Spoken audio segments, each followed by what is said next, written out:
All student, myself Abhilasha Chaudhary, your botany teacher। हमने इससे पहले वाले वीडियो में रेस्ट्रिक्शंस एंजाइम, जो प्रतिबंधित एंजाइम्स हैं उनके बारे में पढ़ रहे थे। हमने रेस्ट्रिक्शन एंजाइम की डेफिनेशन वगैरह देखी और नेक्स्ट रेस्ट्रिक्शन एंजाइम्स में नॉमेनक्लेचर ऑफ रेस्ट्रिक्शन एंजाइम पढ़ रहे हैं। नाम कैसे दिए जाते हैं, जैसे आप इको, आर, सेकेंड, फर्स्ट, इस तरह से जो नाम आप देखते हैं रेस्ट्रिक्शन एंजाइम के, वो नाम कैसे दिए जाते हैं। तो इसमें आप देखिए, जैसे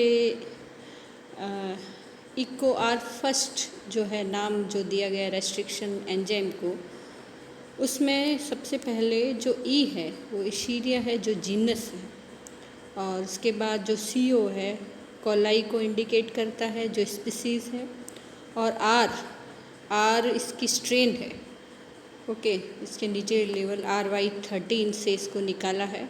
और जो फर्स्ट है, सबसे फर्स्ट इसके अंदर यही आइडेंटिफाई किया गया।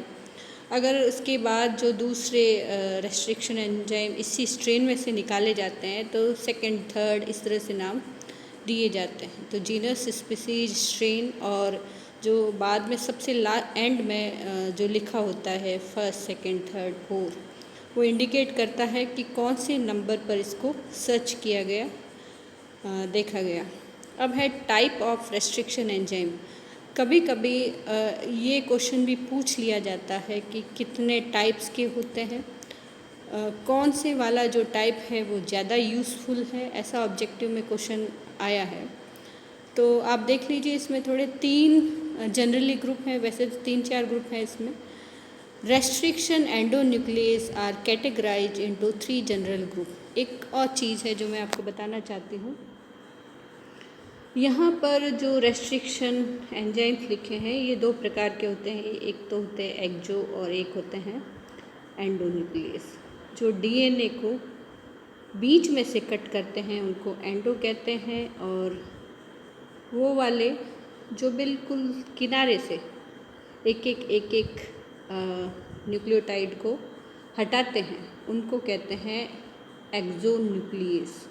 ओके, हम क्या कर रहे हैं कि जो जेनेटिक इंजीनियरिंग या बायोटेक्नोलॉजी में रेस्ट्रिक्शन एंडोन्यूक्लियस का ज़्यादा उपयोग किया जाता है, क्योंकि हमें बीच में से कहीं कट लगाना होता है एक निश्चित जगह से, इसलिए हम रेस्ट्रिक्शन एंडोन्यूक्लियस के बारे में ज़्यादा पढ़ते हैं।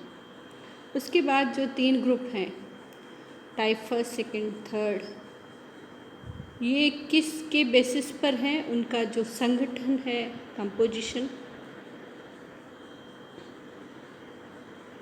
ओके, दूसरा है एंजाइम को फैक्टर रिक्वायरमेंट, एंजाइम के साथ और क्या क्या चाहिए होते हैं, किसी में मैग्नीशियम, किसी में कोई दूसरा आयन, ATP वगैरह। The nature of their target sequence, कई जो नेचर है जैसे पैलिंड्रोम सीक्वेंसेस हैं, कुछ ऐसे भी एंजाइम हैं जो यहाँ पर उनका सीक्वेंस है और बहुत दूर से उसको आइडेंटिफाई करके कट लगाते हैं।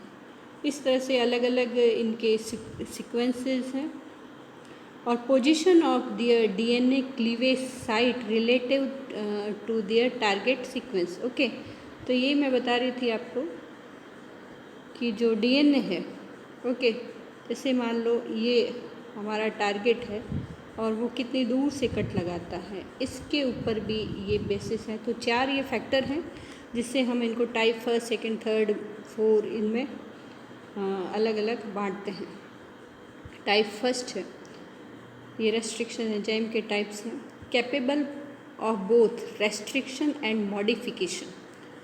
रेस्ट्रिक्शन का तो मतलब है कि एक जगह से बंधा हुआ होता है, जस्ट अ सेकेंड, प्रतिबंधित, यानी एक ही जगह फिक्स सीक्वेंसेस होते हैं, वहीं पर यह कट लगाते हैं। दूसरा है मॉडिफिकेशन।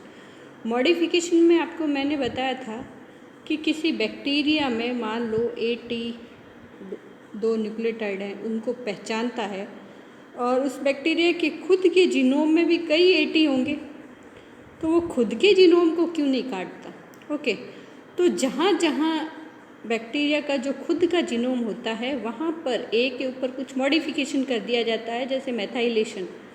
मेथाइलेशन की कर दिया जाता है, CH3 ग्रुप जोड़ दिया जाता है, जिसकी वजह से ये इसको कट नहीं करता। ओके, तो इस तरह से इसको कहते हैं modification enzyme.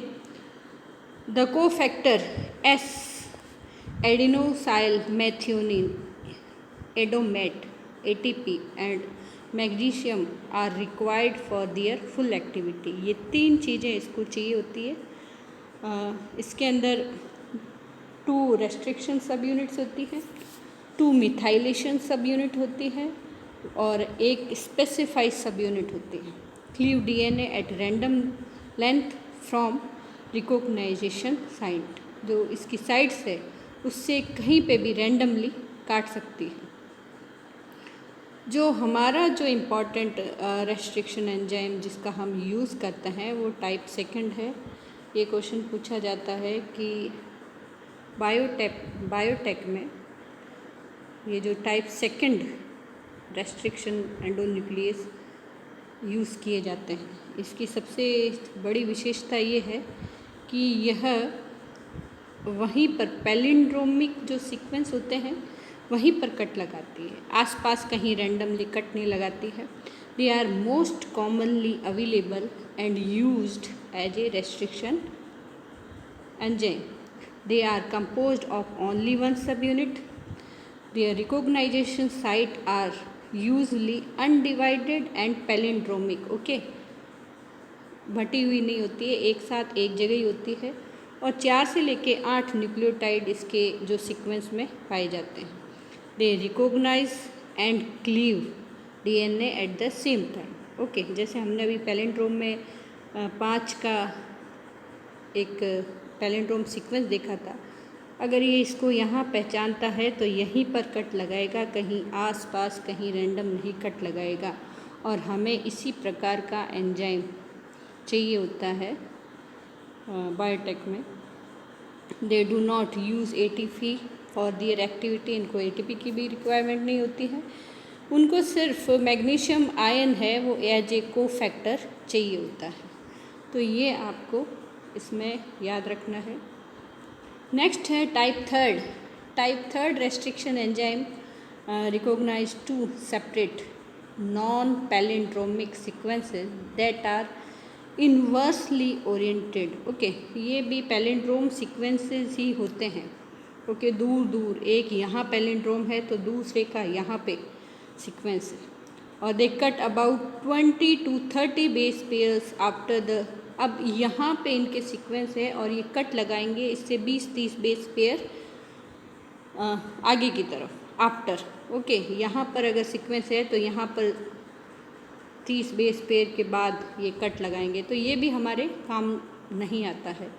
These enzymes contain only more than one subunit. They require adomate and ATP cofactor for their role in DNA methylation and restriction. Okay, तो ये भी अलग टाइप का रेस्ट्रिक्शन एंडोन्यूक्लियस है। एक टाइप 4 भी है, ठीक है।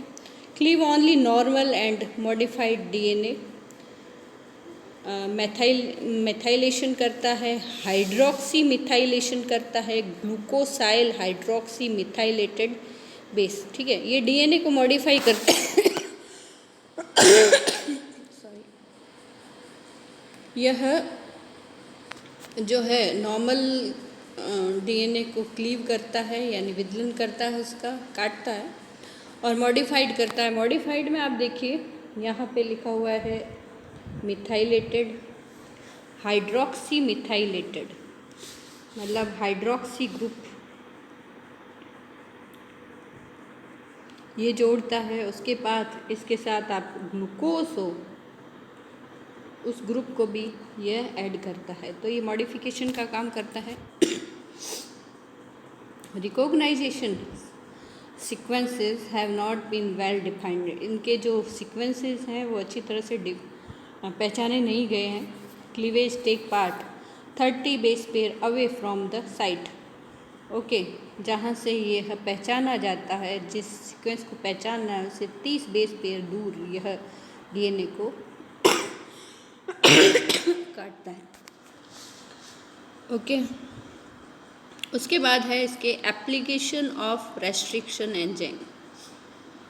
ये रेस्ट्रिक्शन एंजाइम की हम इतनी डेफिनेशन क्यों पढ़ रहे हैं, क्योंकि बायोटेक्नोलॉजी हमारे पेपर में है बॉटनी के, और उसमें ये एक मुख्य कार्य करता है रेस्ट्रिक्शन एंजाइम, इसलिए हम इसकी डेफिनेशन, इसके टाइप्स पढ़ रहे हैं। They are used in gene cloning and protein expression experiment. Okay, gene cloning जो हम करते हैं, जीन क्लोनिंग कैसे करते हैं, एक जीन को निकाला जाता है, फिर उसको प्लाज्मिड में इंसर्ट किया जाता है, फिर उसको वापस बैक्टीरिया में इंसर्ट किया जाता है, फिर बहुत सारे क्लोन बना लेता है। ओके, इसको कहते हैं जीन क्लोनिंग। फिर प्रोटीन एक्सप्रेशन, प्रोटीन एक्सप्रेशन भी एक डिफरेंट प्रोसेस है, जिसमें हमें रेस्ट्रिक्शन, फ्रेगमेंट लेंथ, पॉलीमॉर्फिज्म, ये सब रिक्वायरमेंट होती है, वो आप नेक्स्ट पढ़ेंगे। Restriction enzymes are used in biotechnology to cut DNA into smaller strand, okay, in order to study fragment length difference amongst individual। ये एक अलग चीज़ है। एक देखिए, restriction fragment length polymorphism, RFLP, ये क्या चीज़ है? जैसे हमें अगर किसी ने क्राइम किया है, हमें उसका DNA मिल जाता है, ठीक है, हम उसका गुणसूत्र निकालते हैं और हमें जिस पर सस्पेक्ट है उसका भी हम क्रोमोजोम निकालते हैं, और इसको हम एक रेस्ट्रिक्शन एंजाइम से कट करते हैं और उसके हमें 2-3 टुकड़े मिल जाते हैं। अगर वो सेम है, ओके, क्राइम वाले का भी सेम उसी ने क्राइम किया है, तो उसको भी हम रेस्ट्रिक्शन एंजाइम द्वारा जब कट करेंगे तो जो फ्रेगमेंट्स मिलते हैं वो तीनों फ्रेगमेंट इन तीनों से मैच होंगे। ओके, अगर ये इसका नहीं है तो थोड़ा बहुत डिफरेंस आएगा और फ्रेगमेंट की लेंथ चेंज हो जाएगी, ठीक है, क्योंकि कोई भी दो इंसानों के जो बेस पेयर हैं वो बिल्कुल एग्जैक्टली सेम नहीं होते, ठीक है। तो इस आधार पर, इस बेसिस पर आपको समझ में आया कि अगर हमें कहीं क्राइम सीन पर कुछ मिलता है, कुछ भी जिसके अंदर क्रोमोजोम हो, उसको हम रेस्ट्रिक्शन एंडोन्यूक्लियस से तोड़ते हैं तो उसमें 2-3 फ्रेगमेंट मिलते हैं। इसको कहते हैं restriction fragment length polymorphism. Okay, तो इसी तरह हम अगर सस्पेक्ट जो हमारा है, जिससे हम मिलान करते हैं, उसके भी सेम ही लेंथ के, अब हम इनको बड़ा करके देते हैं, पॉलीमॉर्फ करके देखते हैं और उनको आपस में मैच करने की कोशिश करते हैं। तो अगर सेम है तो मैच हो जाते हैं, सेम नहीं है तो मैच नहीं होते। इस प्रकार से आइडेंटिफाई किया जाता है, ठीक है। तो ये जो चीज़ है, ये हम किससे, रेस्ट्रिक्शन एंजाइम को यूज़ करते हैं। तो each of these method depend on the use of एग्रोजेल electrophoresis for separation of DNA fragment. ये सारे जो मेथड्स हैं, ये सारे के सारे हम सबसे पहले क्या करते हैं, सबसे पहले हम अभी रिकॉम्बिनेंट DNA टेक्नोलॉजी पढ़ेंगे। जैसे कि कोई क्रोमोजोम्स है, उसके हम रेस्ट्रिक्शन एंजाइम से टुकड़े करते हैं, तो एक मशीन सी होती है जिसको कहते हैं जेल इलेक्ट्रोफोरेसिस। इस पर इनको फ्रेगमेंट्स को डाला जाता है और ये अपनी लेंथ के अकॉर्डिंग सेपरेट हो जाते हैं, ठीक है। तो ये काम करता है एग्रोजेल इलेक्ट्रोफोरेसिस। तो सबसे पहला मेथड तो यही होता है कि DNA फ्रेगमेंट्स को अलग अलग करना, ठीक है। तो ये रेस्ट्रिक्शन एंजाइम्स के काम है, यूजेस है जो अलग अलग मेन रोल प्ले करते हैं, क्योंकि हमें कभी भी कहीं से जीन सेपरेट करना है, उसको किसी और उसमें एंटर करवाना है, तो हमें रेस्ट्रिक्शन एंजाइम्स की ज़रूरत पड़ती है। इसके बिना काम स्टार्ट ही नहीं होता है, ठीक है। तो ये सबसे इम्पॉर्टेंट टूल है बायोटेक्नोलॉजी का, आप इसको ज़रूर पढ़ के जाएं और इसकी डिस्कवरी अबाउट डेफिनेशन, किस तरह से पैलिंड्रोम सीक्वेंस, ये 3-4 इसमें से क्वेश्चन बनते हैं। टाइप सेकंड इसमें बहुत इम्पॉर्टेंट है, ठीक है। तो ये सब चीज़ें आप याद रखें। RFLP की फुल फॉर्म याद रखें, इसको हम बाद में डिस्क्राइब करेंगे डिटेल से। Okay, thanks for watching.